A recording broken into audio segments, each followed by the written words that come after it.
Welcome to Not Milk Never Milk. Subscribe if you're lactose intolerant. You start by confirming the single parent access code and the account email. This is the only way to unlock parental controls. Once you have the code, sign into the parent account on your device. Make sure the child device is online and powered. Connect to Wi-Fi if necessary. You do this now because an online connection validates the code instantly, preventing temporary lockouts and ensuring the child's device receives the updated permissions right away.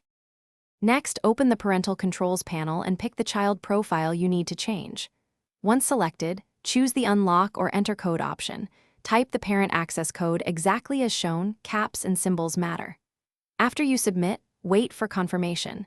The system verifies the code and syncs settings to the child device. If changes take a few seconds, be patient. This sync step is how the platform enforces time limits, content filters, and app controls reliably. Finally, make the adjustments you need. Set time limits, app permissions, or content filters and save. Once done, force a sync or restart the child device so the server pushes the new rules. Then check by performing a simple restricted action on the child device to confirm enforcement. If settings don't take, re-enter the parent access code to confirm it wasn't mistyped. This single troubleshooting step fixes most problems because failed verification is the most common cause of non-applied changes. Thanks for watching. If this was helpful, leave a like and consider subscribing. See you next time.